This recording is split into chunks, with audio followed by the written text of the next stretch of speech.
Acredito que tenha sido uma infância muito feliz, né? Apesar de algumas dificuldades, como a realidade de qualquer africano que tenha nascido na minha época, né? Nos anos de guerras civis ainda. Ah, tinha guerra civil quando você... Ainda tinha. Sério? Você nasceu em que ano?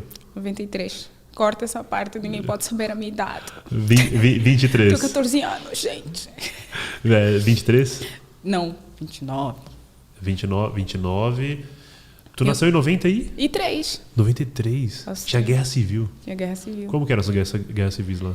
Tenho lembranças muito vagas, mas assim, eu lembro de ainda explodirem algumas bombas perto de casa e tínhamos que nos esconder na cave. Nós tínhamos uma cave em casa. Cave é um subsolo, que era normal assim de ter em algumas residências. O meu pai era militar, imagino que ele tinha feito algum planejamento de engenharia com essa. Nós ficávamos lá e sabe. Ele era militar. Ele morreu na guerra em combate. Teu pai morreu em combate? E você tinha quantos anos? Se não tiver erro, 5 meses de vida. Eu fui a última filha. 5 meses de vida, hein? Não tenho lembranças nenhuma, não sei quem é. Mas tu sentiu falta de pai?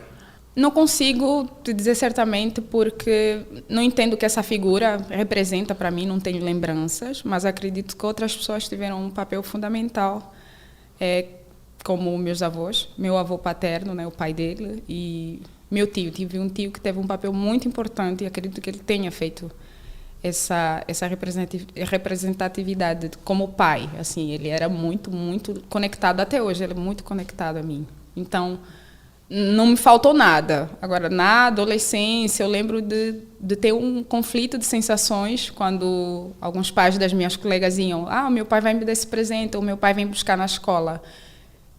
Dava um vazio e eu procurava encaixar ou entender o que era aquela situação para mim.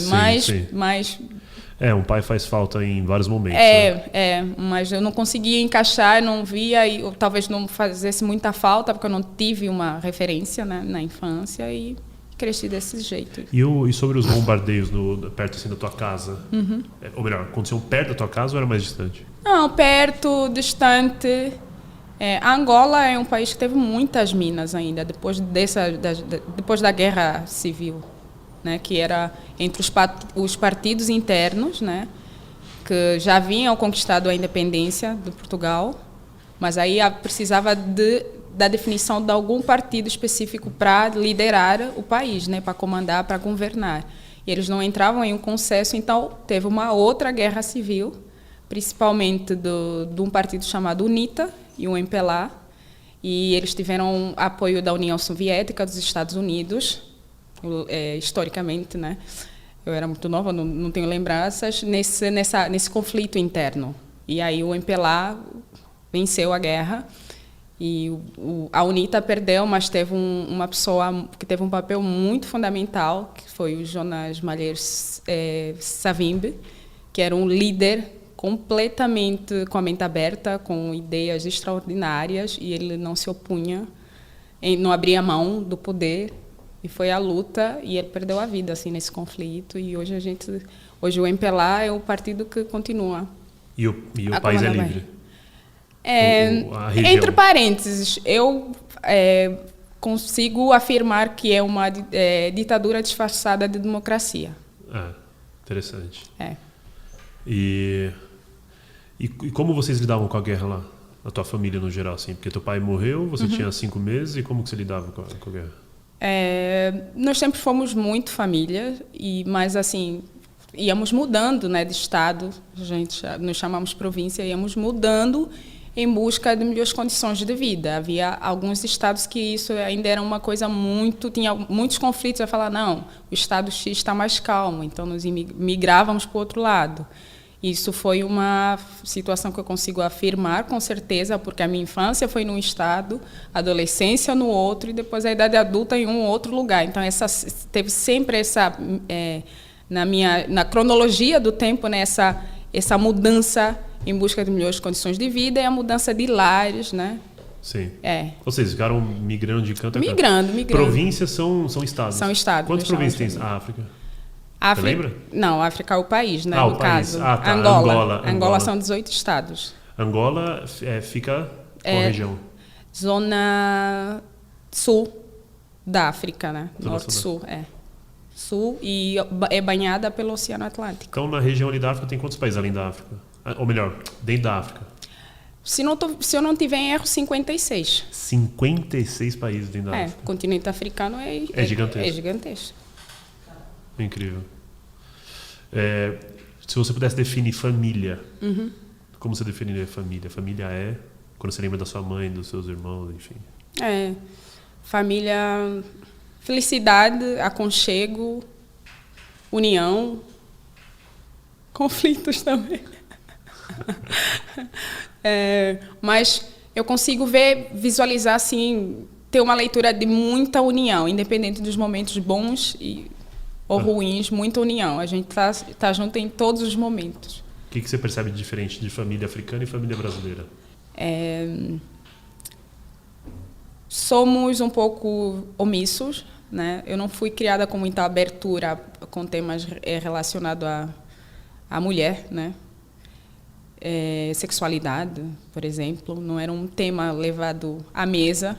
Isso trouxe uma visão diferente depois que eu migrei para o Brasil. Eu vi que era um tema totalmente aberto, tanto que quando chegou a minha altura, né, de me tornar mulher, realmente foi um susto, porque eu não tinha tido essa conversa com as minhas irmãs mais velhas. Fiquei um pouco assustada, não entendia direito, mas assim, levei um tempo. Esses temas um pouco mais delicados não são coisas levadas à mesa, não são coisas ensinadas desde criança, são assuntos um pouco omissos, né? Ou não pode fazer ou não vai acontecer, mas ninguém te diz o porquê. Você não sabe o porquê que você não pode fazer. Sim. Eu percebi também, apesar de sermos bastante unidos, na maioria da parte nós mostramos isso mais com ações do que expressar verbalmente. Eu te amo é muito raro, e eu consegui perceber isso. Vocês têm essa liberdade de falar eu te amo, de ter o abraço. Nós temos um abraço, mas eu te amo demora, não sai. Sim. E que mais? Você sente que a família aqui é mais aberta? É mais aberta. A mulher lá, então, é desvalorizada ou é desmerecida? Ou como que é a mulher lá? Nesse aspecto dentro da família, né? Porque se não é falado de assuntos de mulheres... Não. Eu acho que somos tratadas de forma diferente, e acredito que possa ser a realidade de outros países pelo mundo afora, mas a mulher é criada por lá. A mulher é criada para ter um casamento, talvez arranjado, né? Tem muito casamento arranjado? Tem muito casamento arranjado, entre parênteses, assim, tem algumas tribos um pouco mais conservadoras, mas hoje estamos muito mais evoluídos, né? Mas a mulher é do lar, é para procriar, é para casar, e é uma cobrança da sociedade, inclusive da própria família, né? E aí, está demorando, já está na casa dos 20 e pouco, tem algum namorado, alguma coisa? E aí começam a cogitar, não, talvez ela não faça filhos, ou um outro tipo de problema. É muito difícil você inverter essa ordem do querer ter uma formação profissional, sei lá, almejar, ter essas ambições. É muito questionado quando você pensa uma coisa diferente do que já é pré-programado para você como mulher. Sim, mas você falou que a família lá é mais fechada nesse aspecto, mas aqui a mulher também, você percebe que sofre isso, né, ou não? Porque isso é uma cultura machista. Sim, né? É uma cultura machista, com certeza. E há muitos casos, não só em Angola, em vários países, né, de bigamia e homens que têm duas... Bigamia, no caso, duas... Oficial na lei ou... Não é oficial na lei, né, mas a gente sabe que existe isso, né? Isso lá? Isso lá, em Angola. A casa do homem. Dos homens terem duas mulheres. Aqui a gente vê traição, né? Mas eu vejo que vocês também são muito intensos ao mesmo tempo, na proporção que há muito amor, há muito afeto, também há muita loucura, né? Eu percebo essa diferença também. Sim. Não que não sejamos afetuosos, mas é diferente mostrar ou manifestar esse tipo de afeto. E o que você acha sobre isso? Eu acho que é questão de cultura mesmo, né? Um olhar diferente, ou hábitos normal? E costumes. Sim, consigo ter uma análise Tipo, aceitável, é normal? Eu acho que é. Não. Me refiro a mostrar as emoções, né? Quando você ama uma pessoa, né? Não fala eu te amo, talvez abraçar ou dar um beijo. A bigamia, não. Eu mesmo não aceito. Só a primeira. Acho que eu mereço muito mais. Mas por que você acha que não rola bigamia? Não, talvez role, mas não seja uma coisa muito aberta. Você acha que porque o ser humano não está preparado? Porque você acha que é legal, não é? Por quê? No meu conceito, acho que não, assim, depende do que cada um busca. Eu quero ser amada na mesma proporção, né? Eu vou ter essa troca com meu parceiro. Acho que somos únicos. Não sou adepta a isso. Acho que basta. Bom. Não tem uma definição própria a respeito de quem adota isso para o seu estilo de vida, mas eu não. O que você acha que é uma ideia para relacionamento bom e saudável e certo? Como você vê um relacionamento hoje? Hoje. Porque você já foi casada, né? Já. Quem te contou isso? Já fui casada durante muitos anos. Acho que tem que ter troca, muita conversa.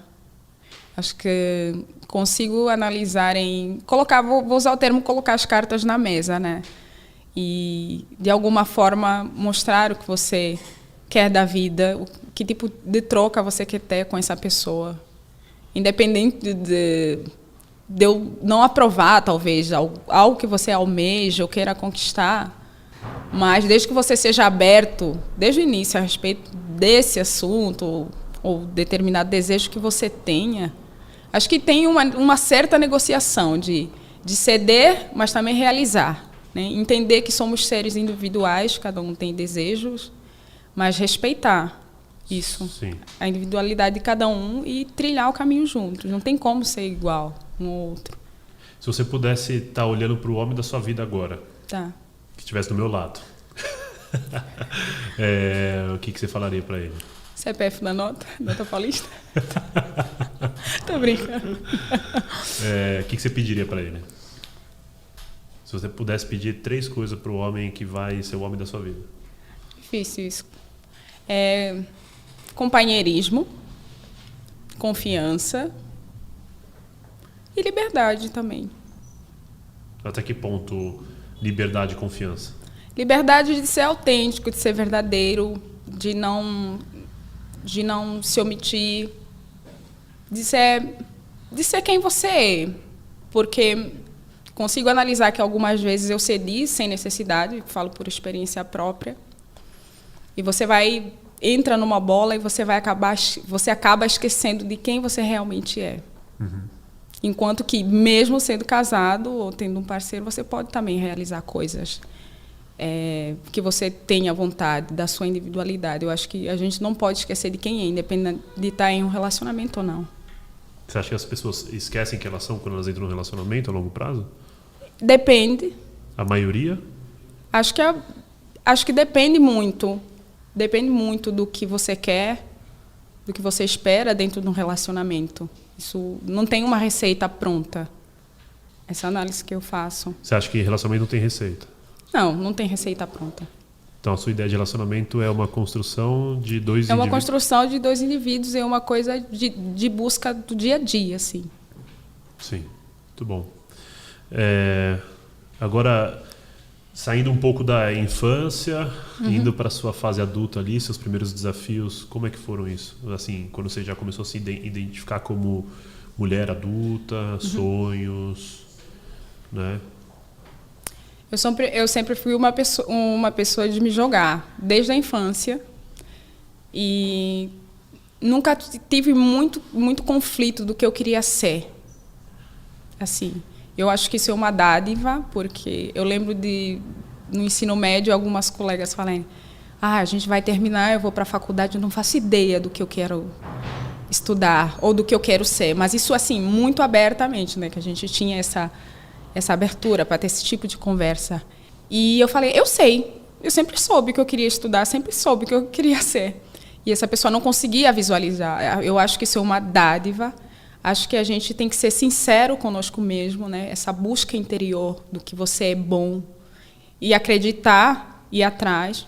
Eu fui uma pessoa, por exemplo, eu entrei para a faculdade e fiz 2 anos de engenharia informática. Nunca sonhei em fazer engenharia informática. Não era um desejo, mas eu entendia que naquele momento, no lugar onde eu estava, era o que eu tinha para fazer. Eu nunca me acomodei. Falei, não tem jornalismo? Sempre sonhei em fazer comunicação social. Eu vou estudar isso aqui. Em algum momento, eu vou atrás do jornalismo. Então, no meu momento, respeito, vivo o processo. Sempre foi minha receita. Talvez não essa palavra exatamente, mas eu entendo que eu sempre busquei viver o processo, sabendo o que eu quero realizar, entendendo que agora não pode, mas sempre trilhando o caminho, almejando, costurando para chegar no meu objetivo. E eu faço isso em todas as áreas da minha vida. E sendo sincera comigo mesma, assim. Uhum. Tá triste? Não tá funcionando agora? Vamos chorar. Eu falei, essa semana eu vou chorar. Eu tô lendo, vou cortar aqui a conversa, mas depois eu volto. Eu tô lendo um livro que se chama Microhábitos, que ele traz uma proposta da gente começar devagar, entender o processo, o dia a dia. Normalmente a gente fala, eu vou malhar, vou começar, vou ficar fitness, agora vai. Aí a gente compra um monte de roupa fitness, compra um tênis, e aí, agora vai. Aí posta a foto, né? Dia 1 tá pago. Meu amor, não vai funcionar. Aí esse livro traz essa proposta, né? Porque dia seguinte tu não vai ficar fitness em um mês, tu não vai ter o resultado, porque a mesma energia que você tem, a mesma empolgação, ela não vai se manter a longo prazo. Então esse livro traz essa proposta de, quer ser fitness? Compra um tênis, coloca do lado da sua cama. Dia seguinte, coloca o tênis, ande com o tênis. No outro dia, eu coloco uma legging, sabe? Você pode até não significar nada, mas mantenha essa rotina de entender que, aos poucos, você vai construir algo, né, para atingir um objetivo. Eu faço isso e falo, gente, tá tudo pegando fogo. Vou decidir, hoje eu vou chorar com 2 problemas, os outros eu vou continuar na outra semana.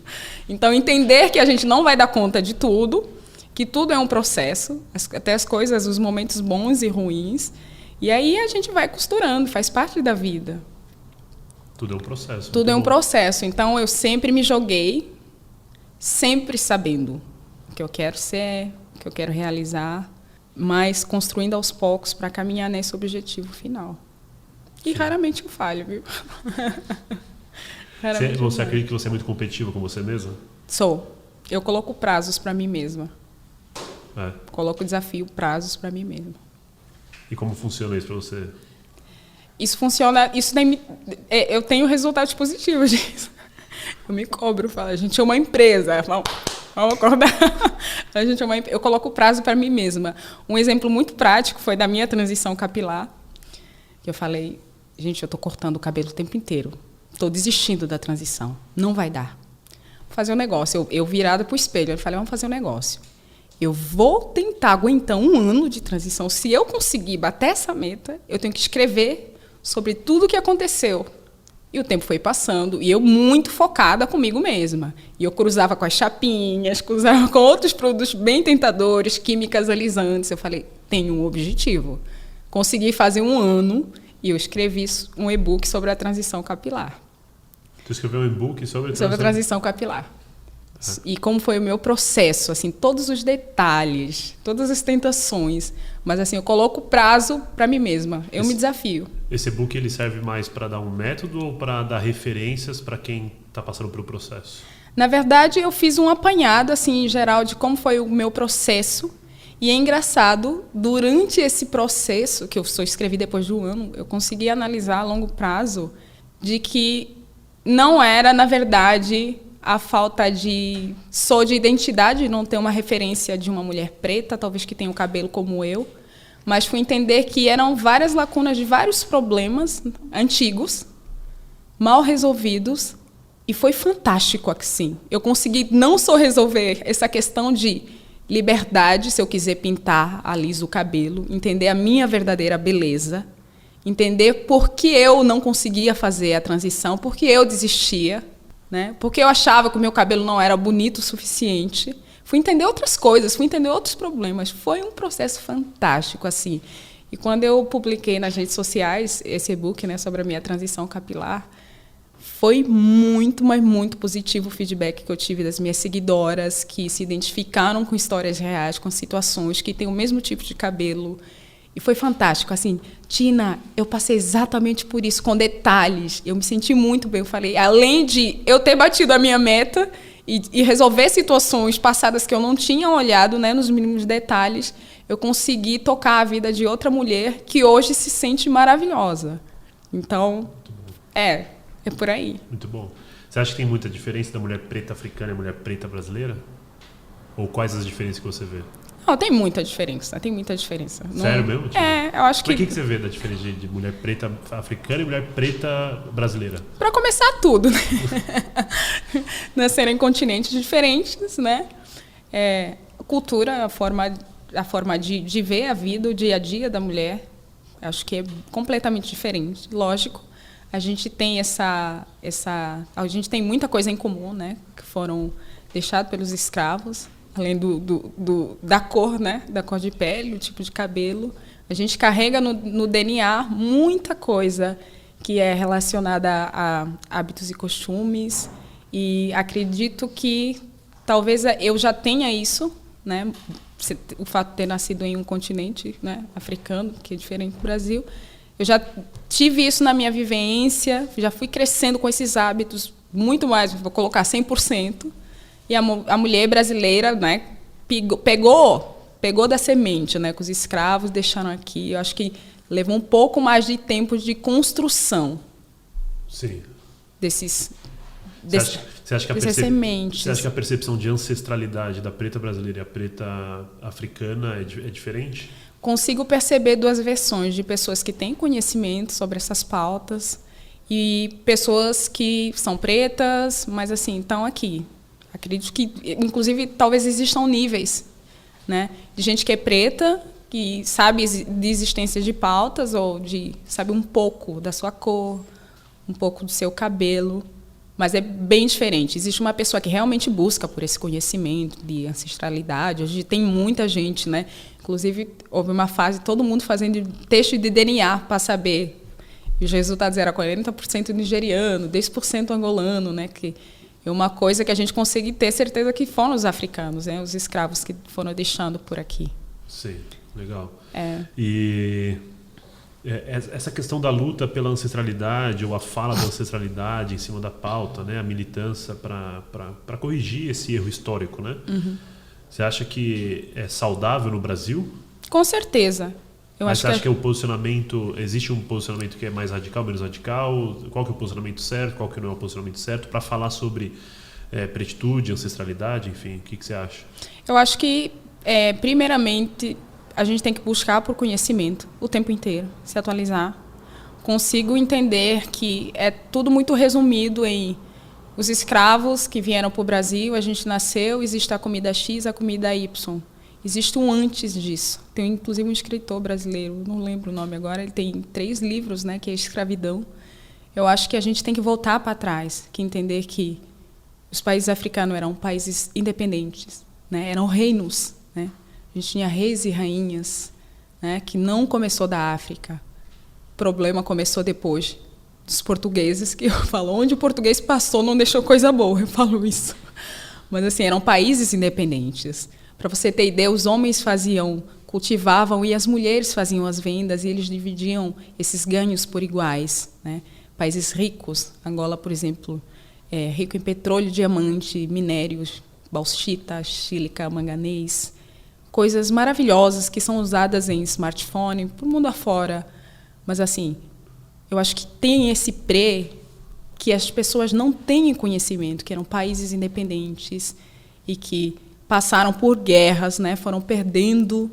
Uma coisa que eu vejo também, um conhecimento muito raso sobre religiões, orixás e não sei o quê. Não que você precise necessariamente participar desses rituais, mas, assim, conhecer, saber da existência, né?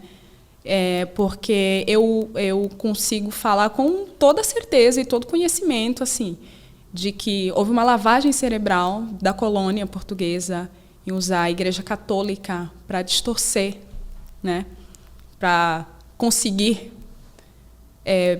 terras, para conseguir vender escravos.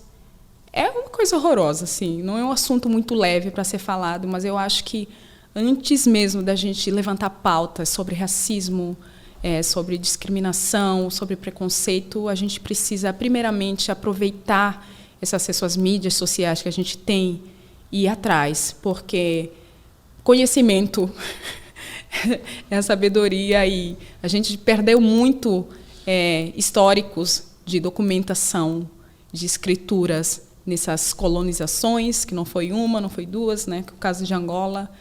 Então, o que a gente poder ainda correr atrás e buscar é muito necessário, tanto agora para falar com propriedade, tanto para gerações futuras. Sim. Você sente vontade de falar sobre isso? Total. Você gosta de falar sobre isso? Gosto de falar. Tá, não, só para saber, porque estamos estruturando o assunto, né? Sim, claro. Gosto de falar. Tá. Você acha que pelo fato de ter nascido na África, você tem mais propriedade para falar da cultura, da ancestralidade do que a mulher preta brasileira? Seria muito orgulhosa em dizer que sim. Acredito que tenham mulheres que tenham propriedade, que vão atrás desse conhecimento, mas como pessoa eu consigo falar sim. Eu cresci, eu vivi lá, então eu consigo falar com propriedade, né? Tive a vivência, tive essa troca, tive familiares. Exemplo de meu pai, que foi militar. Então, tem história, tem embasamento para falar com propriedade sobre o que eu vivi e passar isso para o mundo todo, e que, de alguma forma, se for transformar ou despertar alguma curiosidade de buscar conhecimento, para mim é fundamental, assim, enquanto eu puder passar. Sim. Você acha que você é um canal de comunicação direto da cultura africana raiz? Me considero, sim. Por que não? Tá, não, é bom, porque é para entender até que ponto você não só é a cultura africana, mas o quanto você expressa e fala com propriedade. Sim, são temas muito delicados. Nem qualquer africano se sente confortável para falar desses assuntos, porque as pessoas tiveram muitas perdas. Eu perdi meu pai em guerras civis. Talvez eu me sinta mais flexível em falar sobre esses temas, mas não é o caso da minha avó, não é o caso da minha mãe, que foi viúva, que perderam terras. Eu escutei histórias de que eles tinham gados, tinham fazenda. Não encontrei essa riqueza, não. Gostaria. Mas acredito que tenha sido uma época muito delicada de perder esses bens materiais que eles trabalharam tanto para conquistar.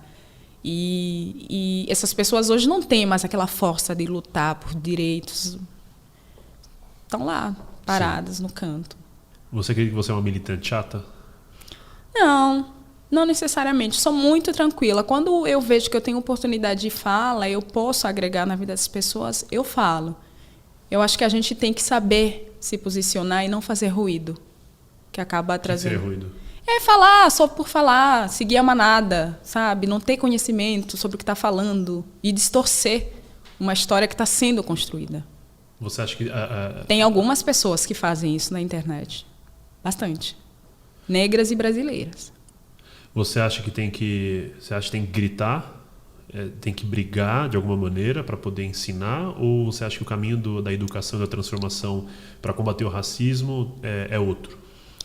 É uma luta longa, não acredito que vá acabar. Acho que a gente pode minimizar.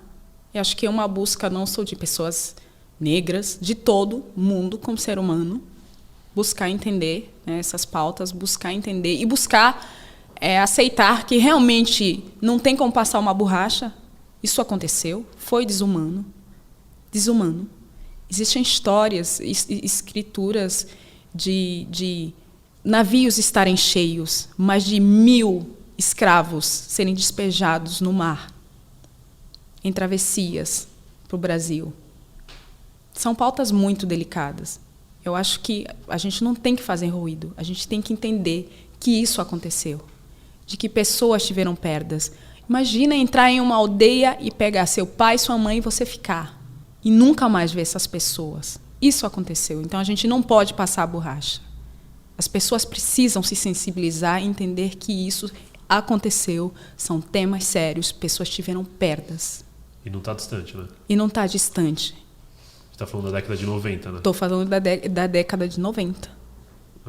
E de que a gente não teve que abrir mão de falar na nossa própria língua, para ser submetidos a falar o português, por exemplo.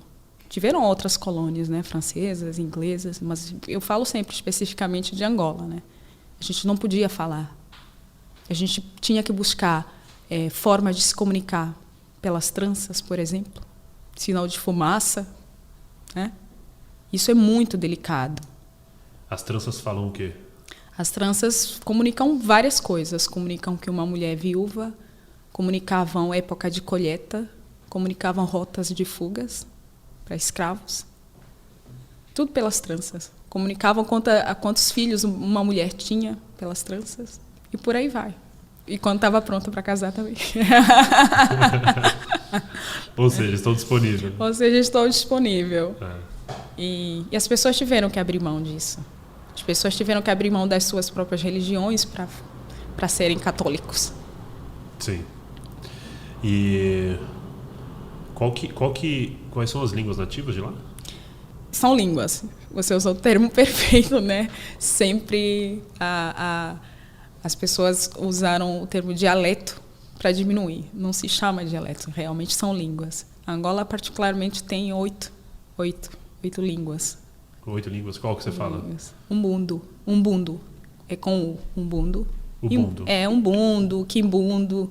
Umbundo. Nhaneca, Fiote, Nganguela. São várias.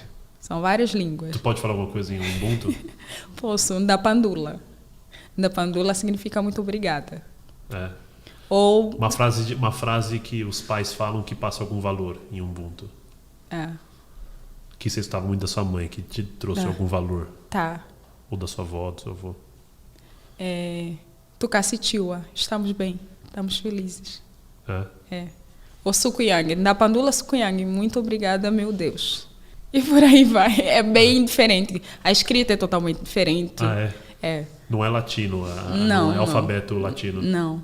A gente tem acento no N, e é uma particularidade de ser muito comum em nome de pessoas africanas, do sobrenome serem na língua do dialeto. E é muito engraçado porque esses nomes são atribuídos, alguns nomes, né, de certas pessoas são atribuídos em épocas de nascimento, por exemplo, em época de colheita ou quando o sol nasceu e a pessoa foi gerada, aí fica um nome com o significado do sol nascer. Ou essa pessoa foi gêmea e o irmão morreu, aí você ficou sozinho. Então, tudo tem significado.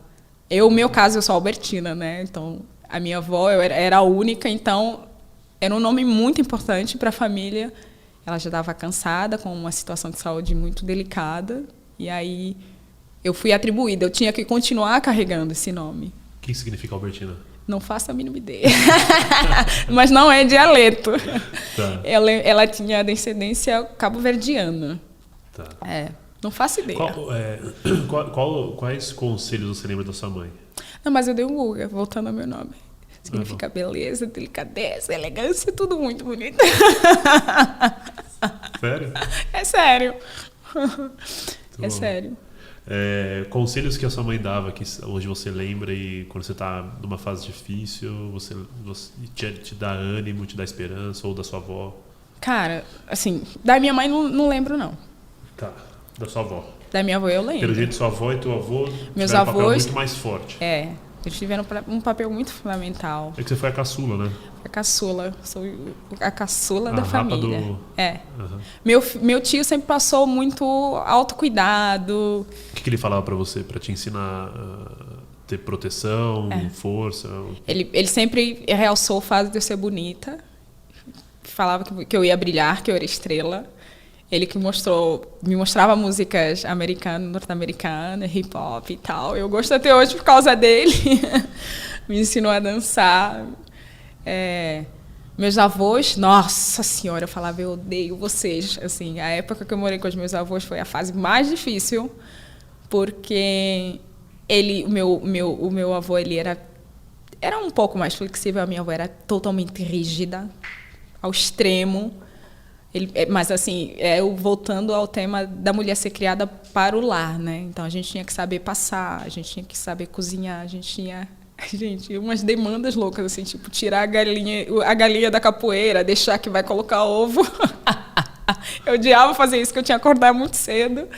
E E eu era muito nova, e assim, ela falava, faz o almoço. Eu, como assim que é almoço? Não tinha altura suficiente para chegar no fogão e fazer um panelaço para 7 pessoas.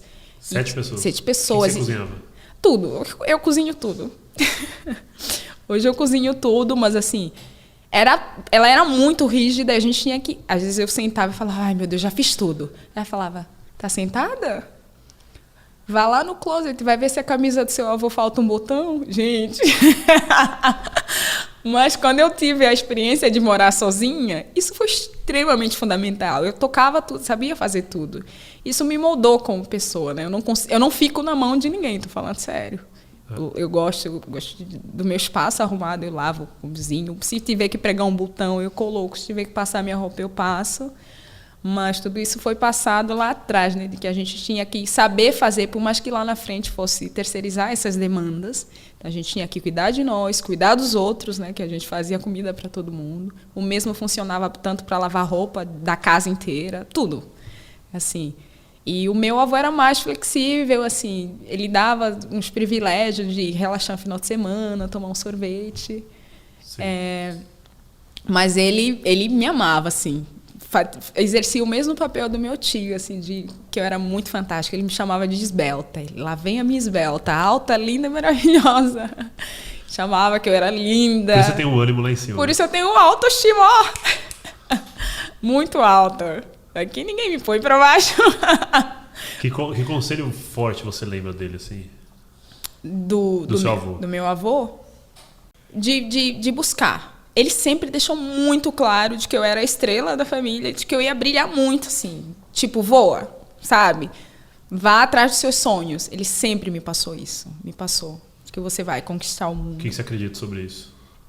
Acho que isso molda muito, né? Porque a época, por exemplo, que eu estava com eles e tive esses ensinamentos, essas trocas de valores... adolescente, a gente é muito confuso em querer experimentar coisas... falta de identidade, talvez, fase de para os homens, né, puberdade e tal, para as mulheres, cresce os peitos, e a gente questiona muito, é uma fase de muito questionamento, né? Então, se você tiver algum direcionamento, alguma luz, alguma coisa, alguma força, isso vai ajudar muito a você trilhar, a você seguir na frente. Eu tinha uma conexão fantástica com meu avô, eu não consigo descrever. Eu considero que ele exerceu inclusive o papel do meu pai, sem ter muita referência. Ele faleceu?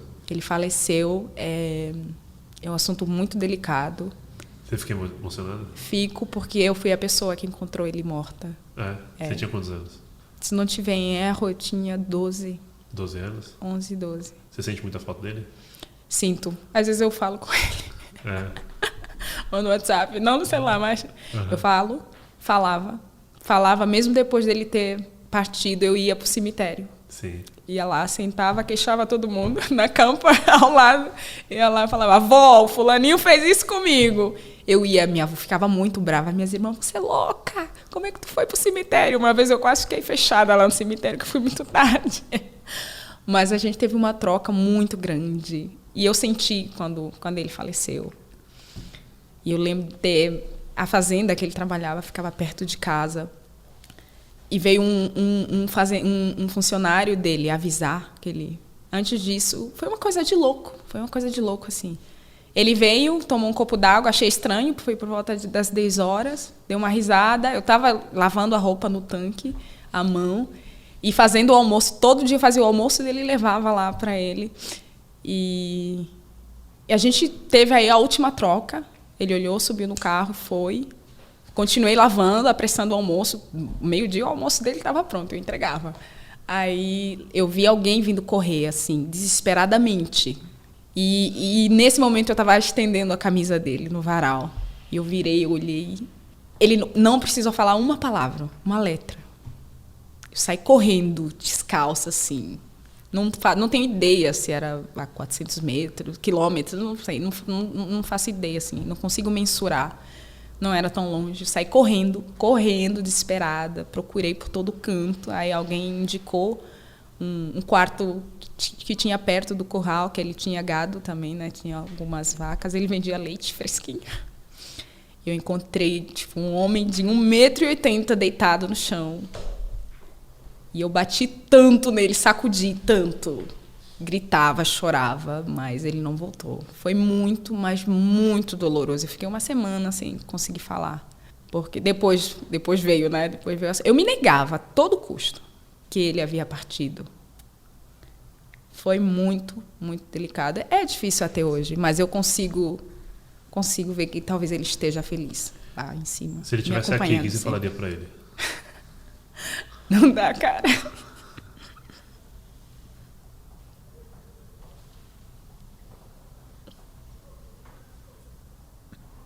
Você acha que ele estaria orgulhoso? Demais. Muito. Demais. Você gostaria de compartilhar com ele tudo isso? Com certeza. O que você ia falar para ele sobre o sucesso? Eu consegui?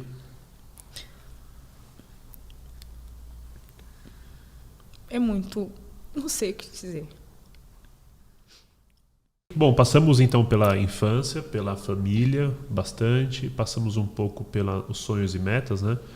O que você acredita sobre metas, para a gente já entrar para o profissional um pouco? Porque você tem uma trajetória profissional, né? Tenho. Desde a sua formação, primeira faculdade, na realidade. Depois você fez... a primeira faculdade você fez 2 anos, né? Depois você foi para jornalismo. Eu fiz. E depois...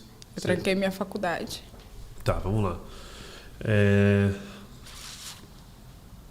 Sobre metas, né? Sonhos, né? Você falou que você é muito determinada, enfim. Sou chapa quente. Chapa quente. Por que você acha que você é Gente, chapa o que é quente? chapa quente, primeiro? Chapa quente são gírias brasileiras para poder trazer fazer algum, como que eu posso dizer?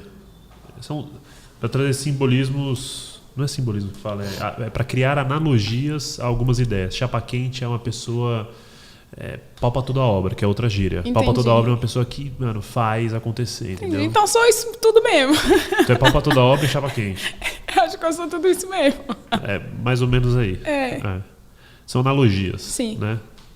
São gírias que fazem analogias. Por que você acha que você é chapa quente? Relacionado agora a metas, né? Acho que são um objetivo que a gente vai criando. O que é meta pra você? Meta.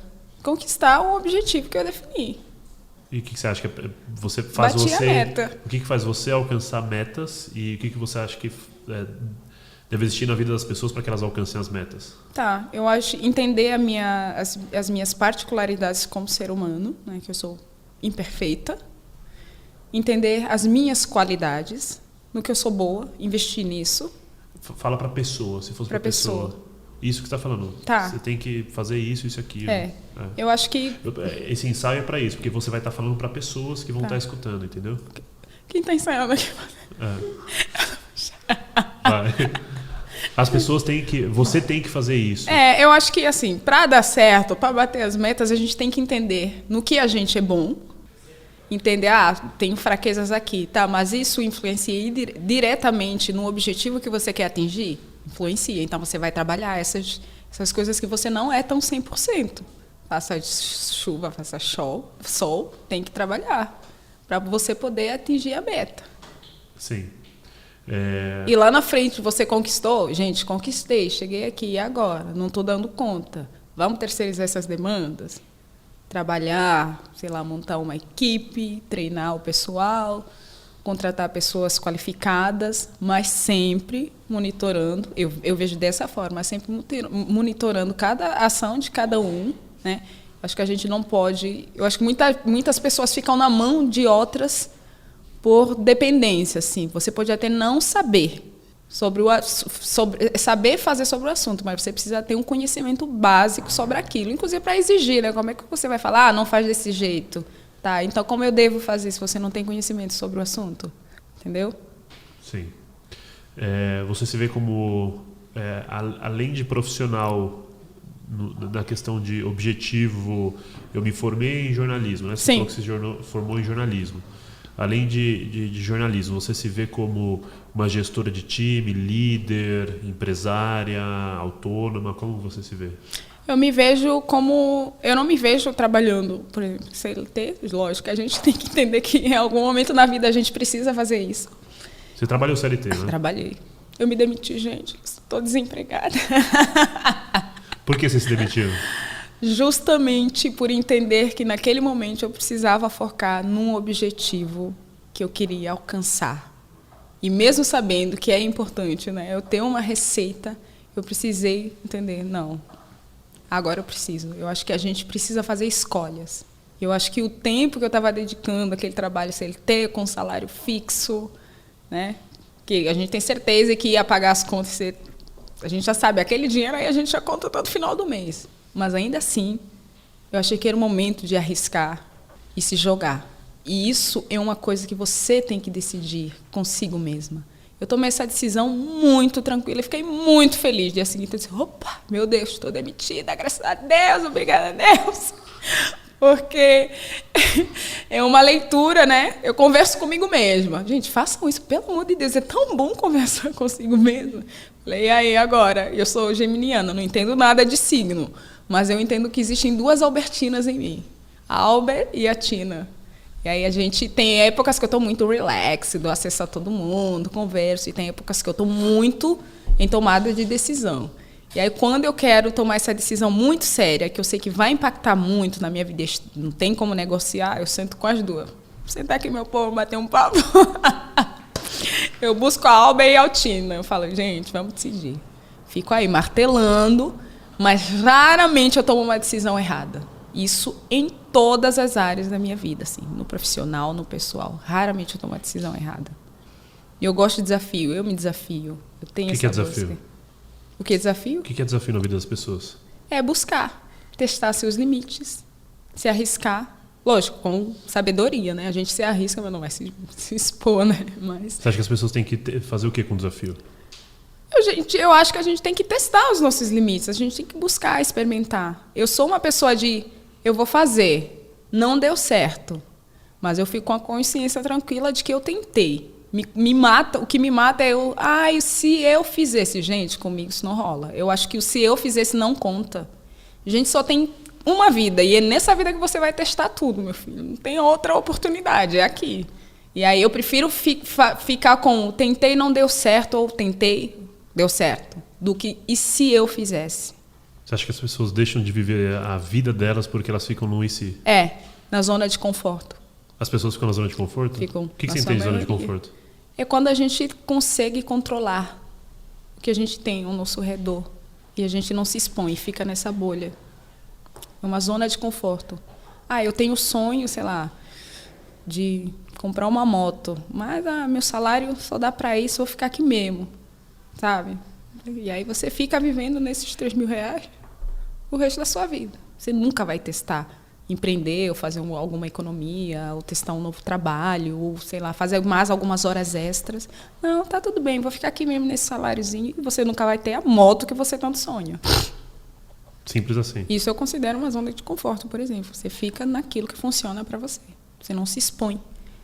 E, normalmente, pessoas que correm esse risco e sabem o que estão fazendo, às vezes nem sabem se vão funcionar, mas só o fato de você sair e testar, algumas pessoas têm muita chance de ter sucesso.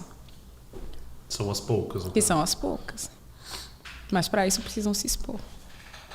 Se você pudesse... Tá falando com o Brasil agora. Tá.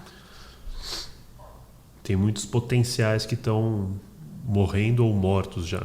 O que você falaria para essas pessoas que têm potencial, que podem viver o extraordinário, para que essas pessoas saiam dessa zona de conforto? Tá. Sobre trabalho, né, profissão e enfim, a jornada que você já tem trilhado. Quais foram os seus maiores desafios desde que você saiu da Angola para o Brasil e está aqui hoje? Tá. Sua jornada profissional de lá para cá. Tá. Há quanto tempo você começou a trabalhar? Ou quanto tempo você já se formou? Enfim, o que a formação te deu de recurso? Como foi o seu trabalho? Gastei todo o dinheiro. Tu gastou todo o dinheiro na formação? Eu gastei todo o dinheiro. Na formação? Não, dos salários eu gastei tudo. Todo o dinheiro. Gente, R$500 no banco. Vai deixar de ser meu fã? Jamais, é isso aí. Tá. A minha mente mudou completamente, né? Quando eu cheguei ao Brasil, eu estava num país de oportunidade. Era desse jeito que eu me me identificava, é o olhar que eu tinha sobre... É de fato um país de oportunidade? É de fato um país de oportunidade. Fora a questão de ter uma diferença gritante sobre os anos de independência em relação à Angola, né? Vocês têm 200 e pouco, e alguma coisa, não sei o número. Quase 300 anos. Quase 300 anos. E Angola, 58, por aí. Então, já é uma diferença gritante.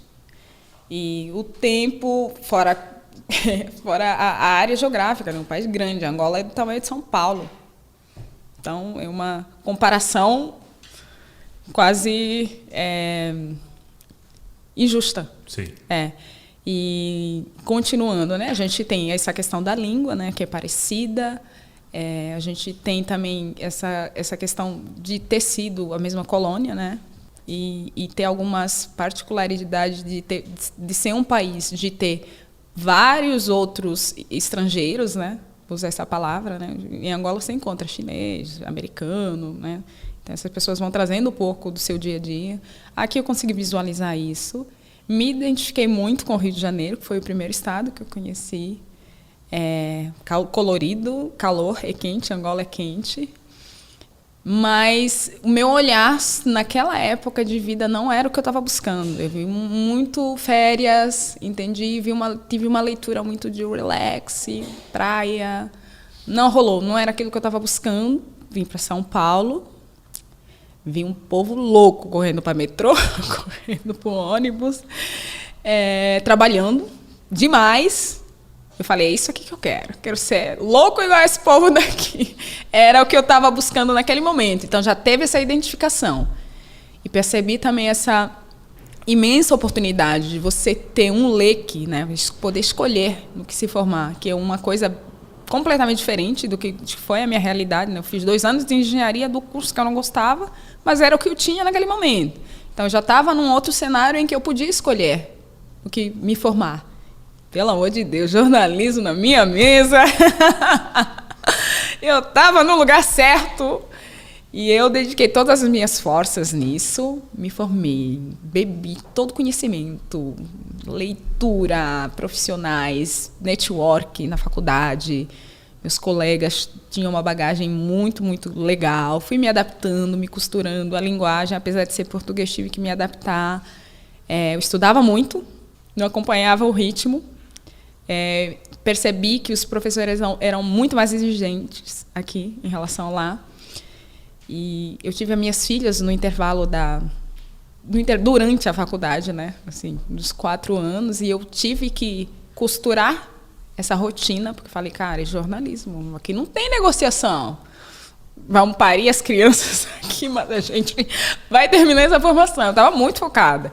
Então, eu fiz a faculdade, eu tive minhas filhas e amamentei, né? Era uma época que eu não podia trabalhar de imediato, não me coloquei no mercado.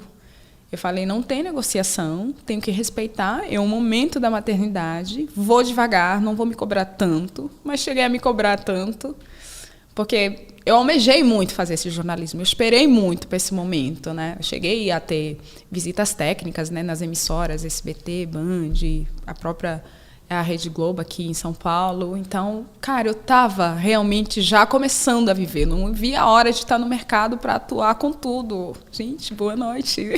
Estou começando o telejornal, meu maior sonho, TV.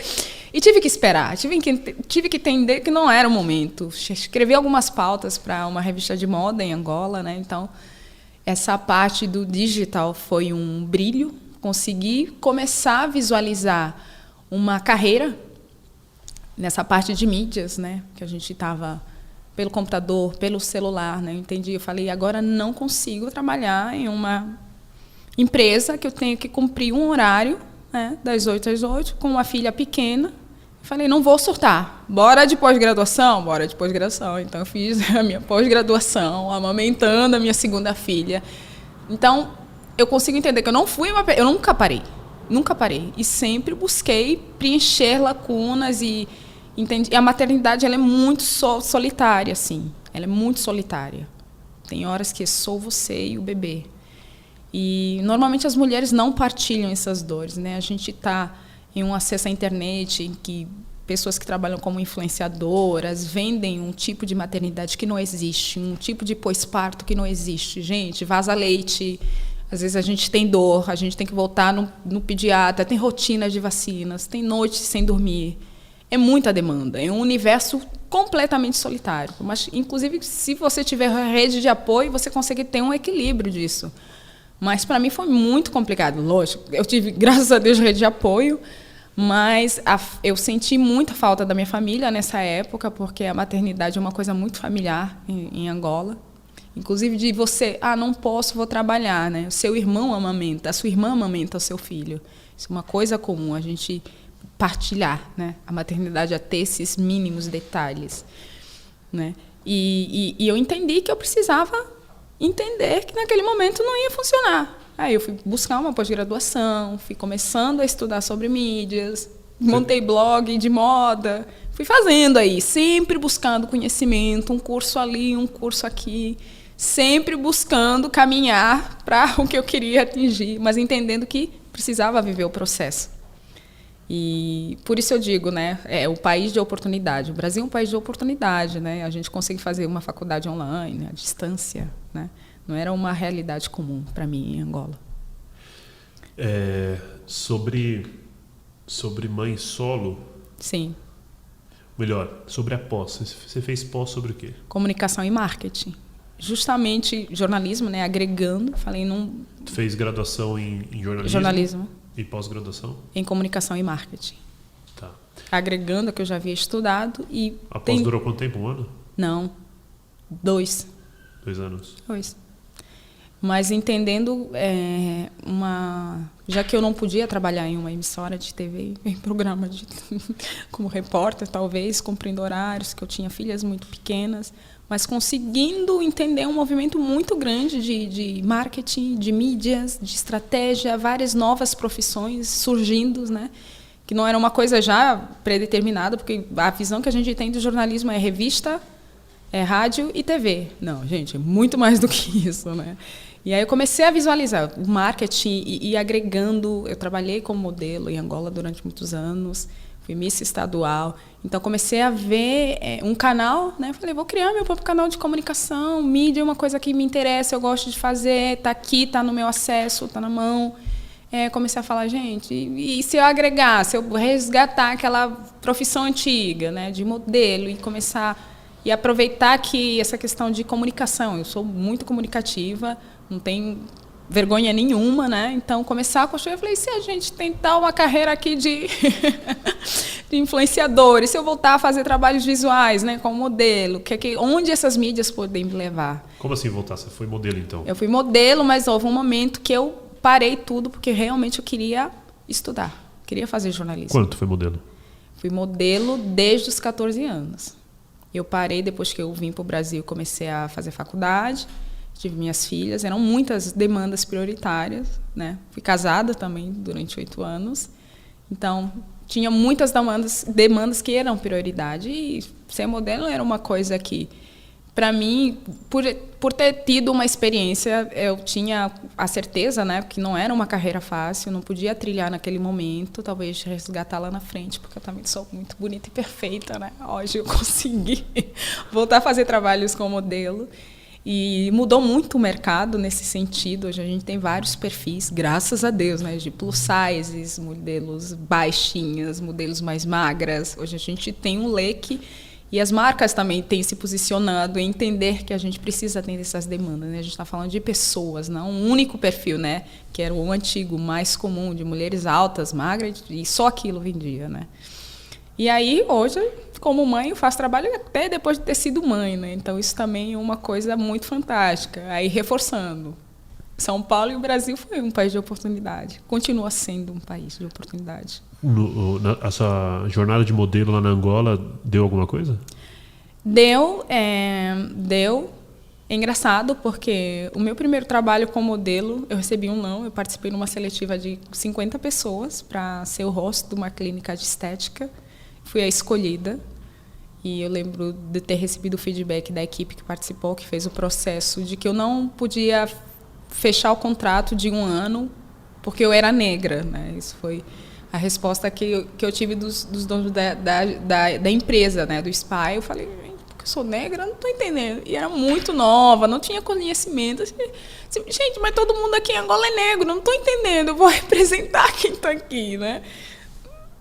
Mas assim, não foi uma coisa que me mexeu muito, porque eu não tinha muitos cenários para estar discutindo pauta, era comum, é um país negro. Todo mundo é negro, entendeu? Então, não entendi muito bem, mas mexeu comigo um pouquinho. Eu disse, primeiro não, no primeiro trabalho. Aí eu falei, agora que eu vou atrás, eles vão ver que eles me perderam. E graças a Deus, eu acho que eles me perderam. Vamos combinar que eu não parei, né? E aí foram surgindo outros trabalhos. Cheguei a entrar numa agência de modelo, realmente foi muito fundamental. Tive aula de passarela, postura, etiqueta. Deixa eu me sentar direito aqui. É que a gente aprendeu todas essas aulas. E aí, isso me moldou, foi uma base para eu poder fazer a louca de participar num concurso. Para eu poder fazer a louca e participar num concurso de Miss, né?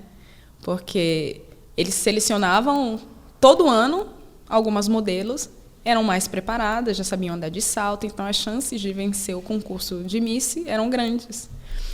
E aí eu falei, gente, esse ano eu quero ir. Eu falei, vai não?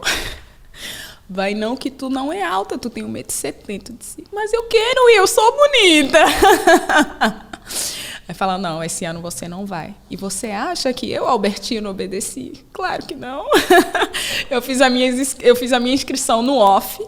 E a pergunta que não quer calar, quem ganhou, por favor? Eu quero ouvir aplausos. Eu fui a Miss naquele ano. Tu foi a Miss? Eu fui a Miss naquele ano, eu fui eleita. Miss Angola? Miss Benguela, foi Miss, como Miss São Paulo. Fui Miss estadual, e depois eu fui para o Miss Angola, que seria o Miss Brasil, fiquei em 6º lugar. Foi uma experiência maravilhosa. Que eu ganhei um carro.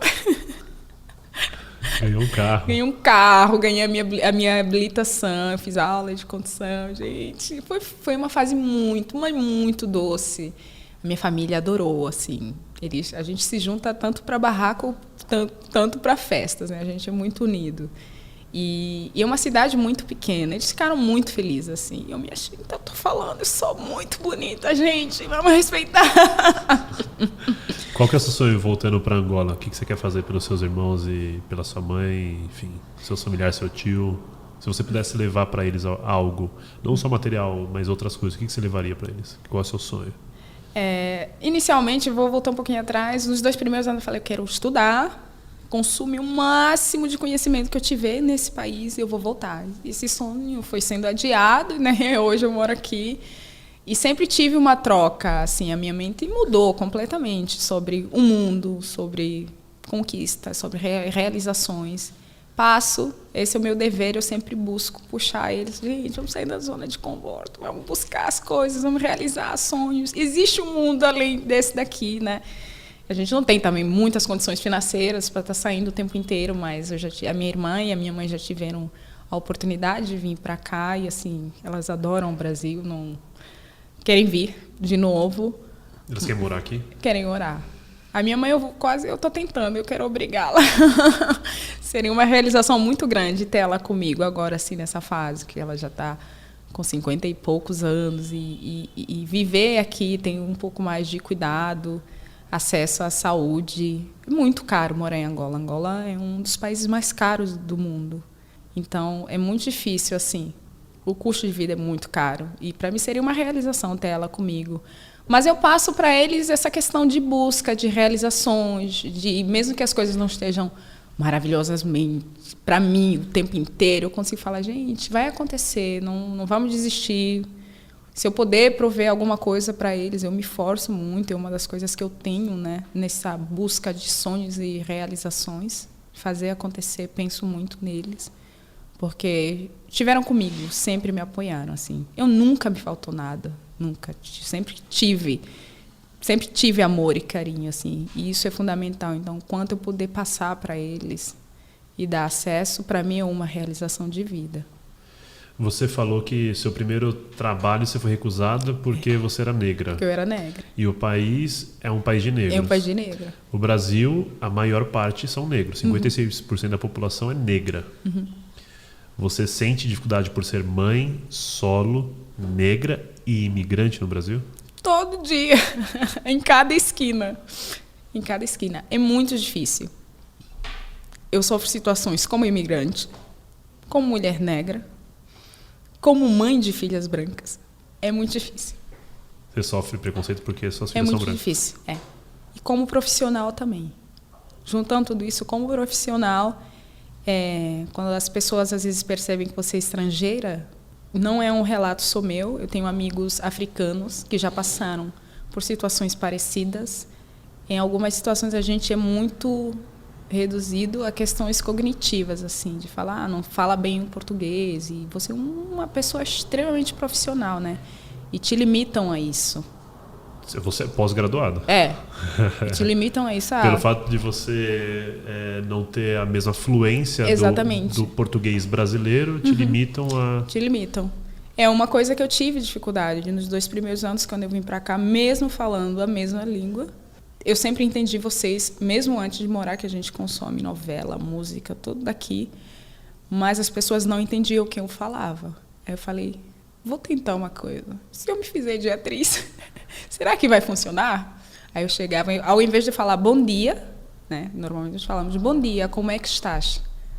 Aí eu falava, bom dia, gente. Bom dia. Eu disse, gente, está funcionando. Eu me divertia muito, os meus dias começaram a ficar realmente mais leves e as coisas começaram a funcionar, me fazendo de atriz.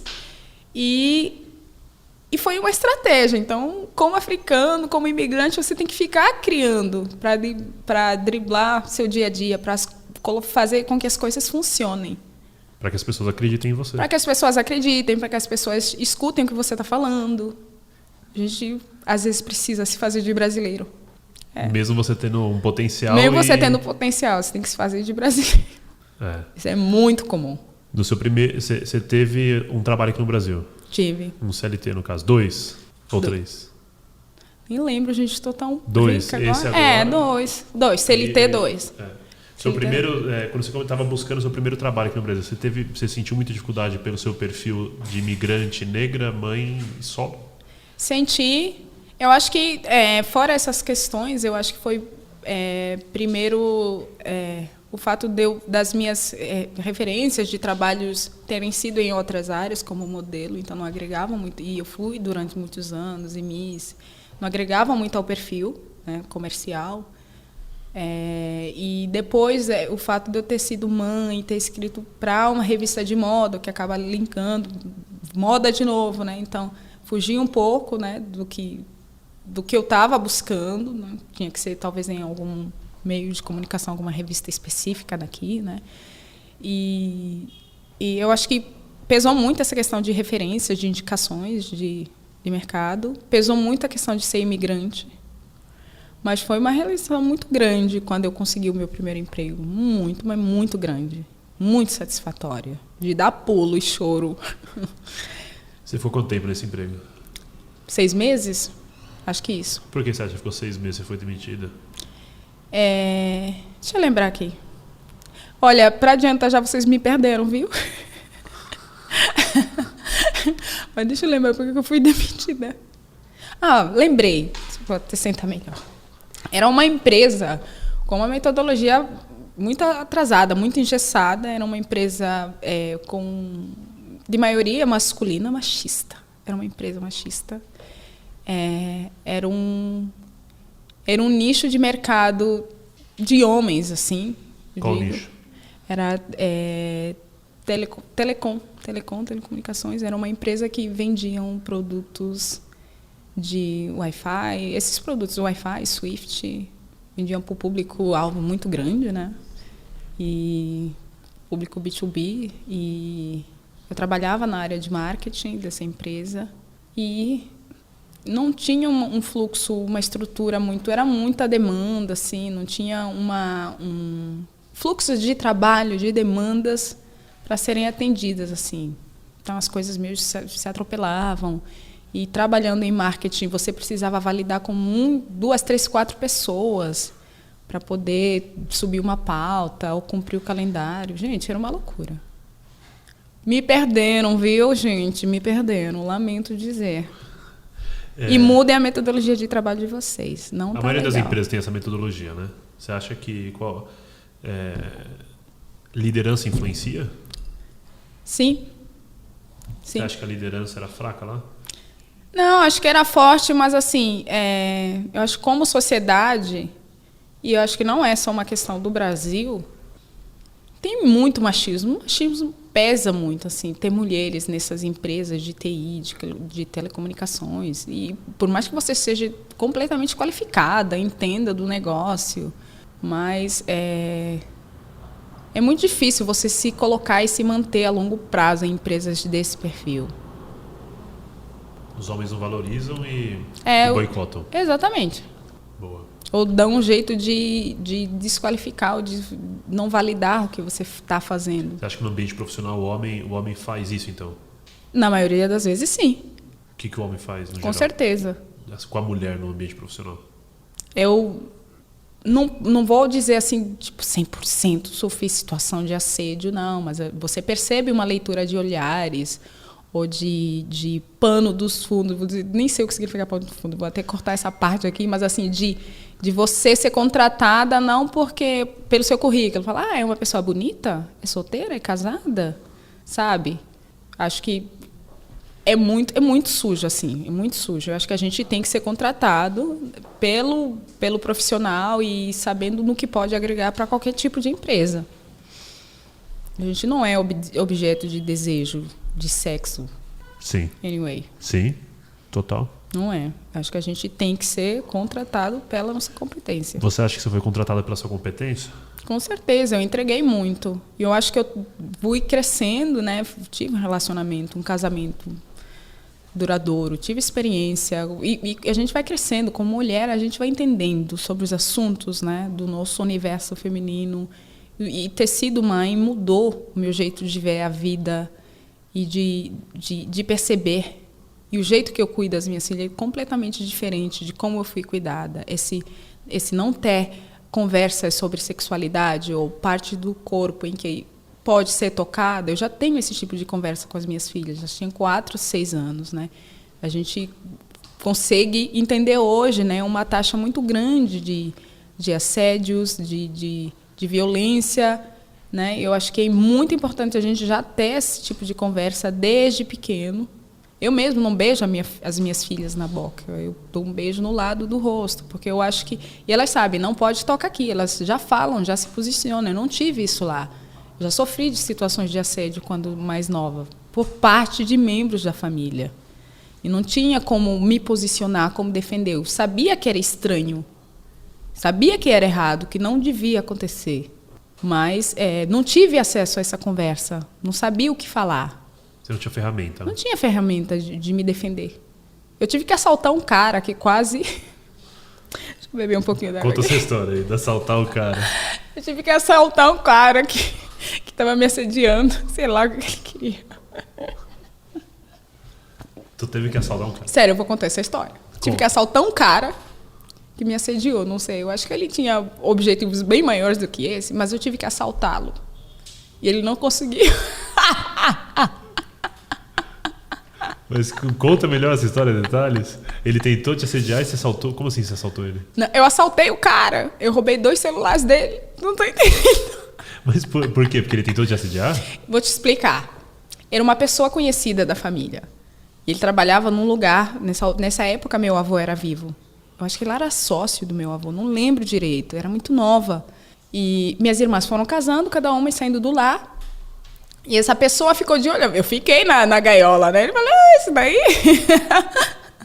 Nova, bonita, não sei quais os planos ele tinha, mas assim... E ele me oferecia carona. Eu te deixo em casa. Eu falei, não precisa. Eu te deixo, hoje não. Aí uma vez eu realmente saí muito tarde de lá. Eu ajudava meu avô lá na fazenda, né? A vender as plantações lá que ele tinha, as colheitas de tomate, milho, enfim. E aí ele falou, não, hoje eu te levo. Aí eu falei, vou aceitar. Aí eu subi no carro. Aí ele falou, você é muito bonita e não sei o quê. Já colocou a mão aqui na minha perna. Você é muito bonita e não sei o quê. Eu disse, obrigada. Toda me tremendo, suando. Foi horroroso, assim. Não recomendo. Gente, por favor, assaltem os caras se vocês forem assediadas.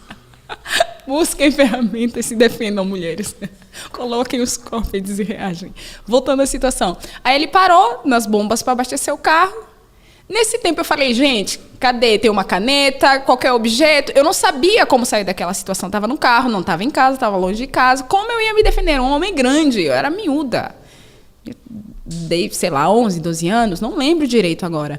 Enfim, aí eu falei, tá, vou pegar alguma coisa de valor dessa pessoa e que eu vou ter que usar contra. E aí eu peguei... Gente, não roubei errado. Eu abri o meu tênis, coloquei o celular desse cara dentro do meu tênis, voltei a calçar o tênis, peguei o outro smartphone. Gente, eu não sou ladra, pelo amor de Deus. Coloquei no outro tênis, ele subiu no carro, continuou dirigindo, jogando aquela conversa nojenta, e chegou em casa e me deixou. Eu agradeci pela carona com os celulares dentro do tênis.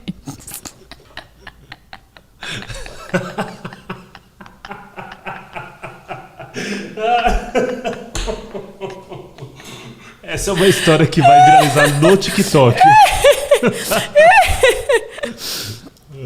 E aí, como eu saí? O que você fez, celulares? Parte 2. O que tu fez no celular? Não, aí eu saí, eu peguei os celulares e joguei no telhado de casa.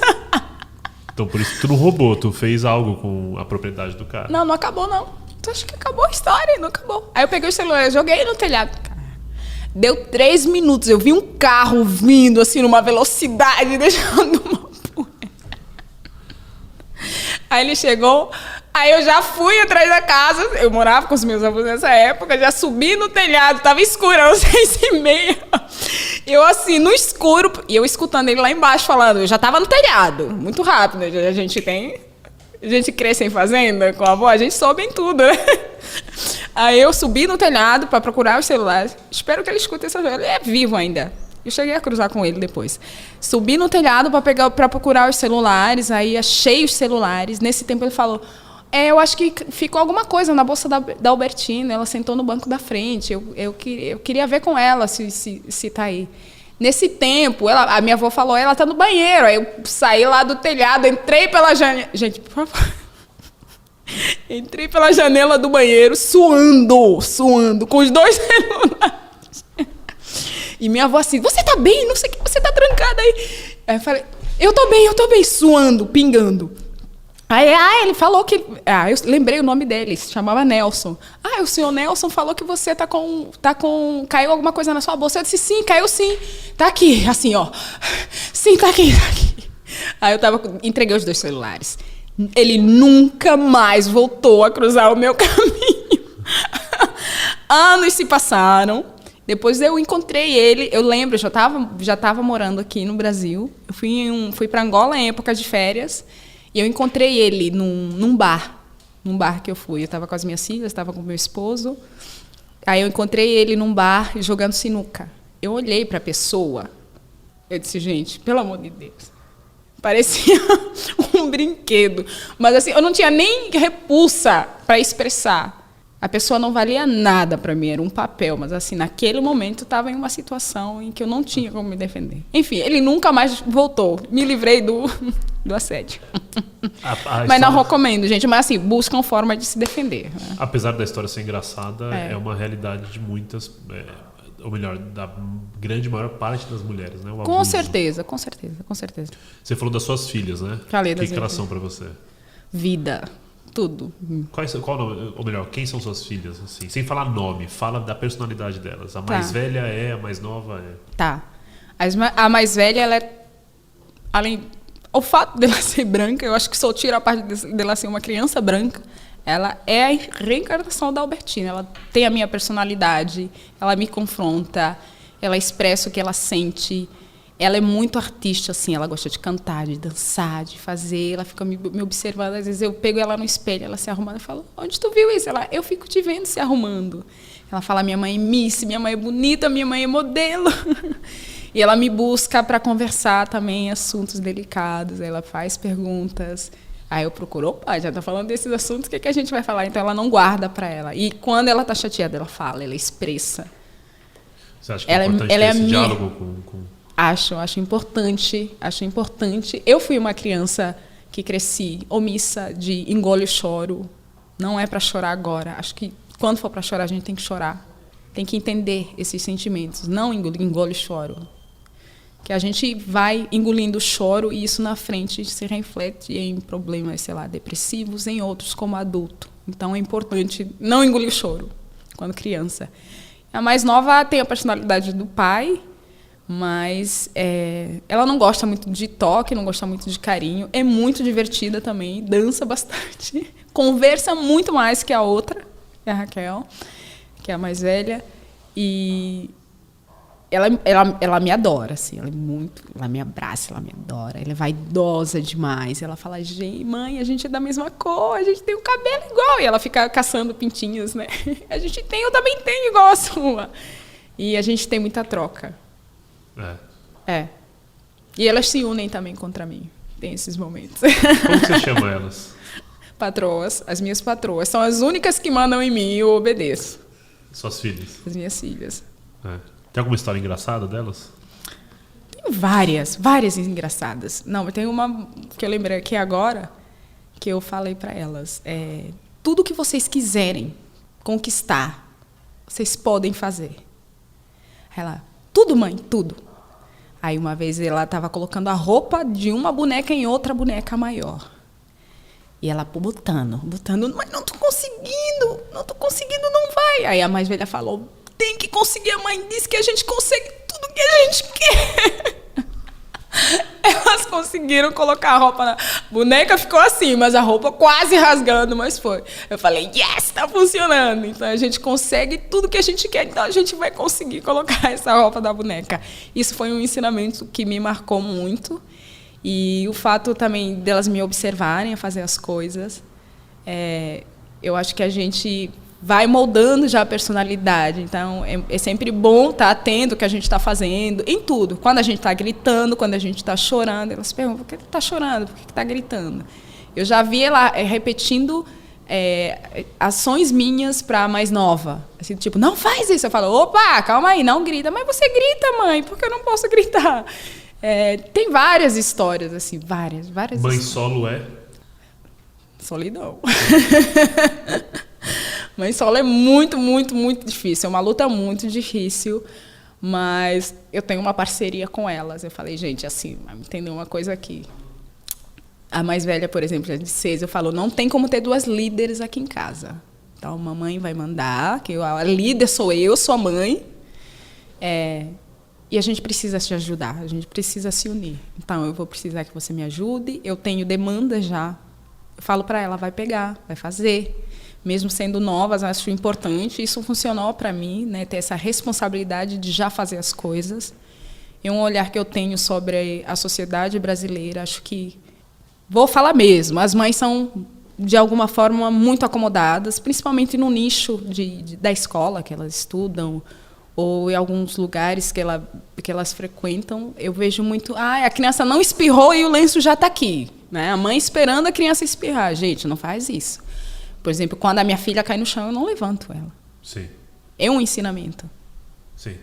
Ela fala, mãe, eu caio. Eu falo, levanta e continua a brincar. Mas está doendo, passa a mão, continua a brincar. E se eu estiver em Angola, você vai me esperar para levantar?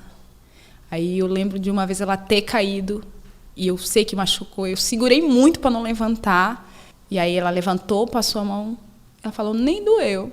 Muito bom, pode continuar. Então, se fortalecer. Sabendo que eu estou aí, eu sempre vou estar aí.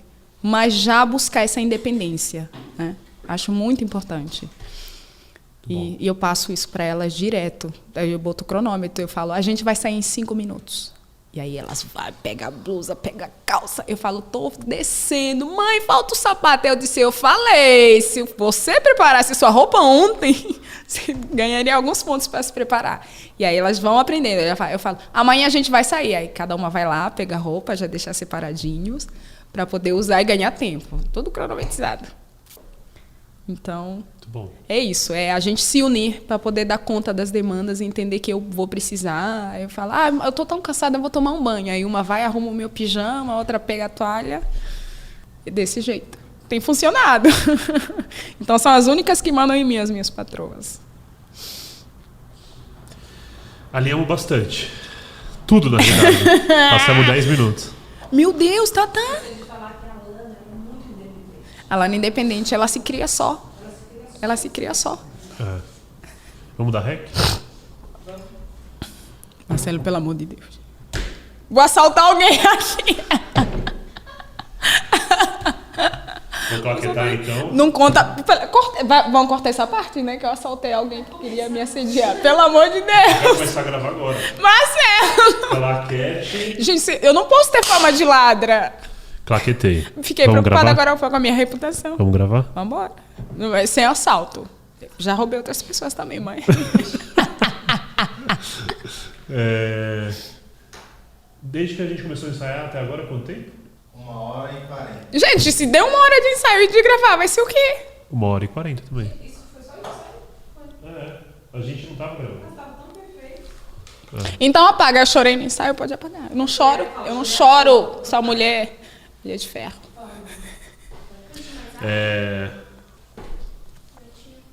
Eu não tenho amigas no Brasil. Grava isso, tá? Na realidade, a gente gravou sim. Oh, meu Deus, que bacana! A gente gravou sim. Você gravou? Eba! A gente gravou porque a ideia era deixar você o mais natural possível. Que bacana! Me trollando, né? Sim. Gente, mas agora, vamos cortar a parte do que eu assaltei.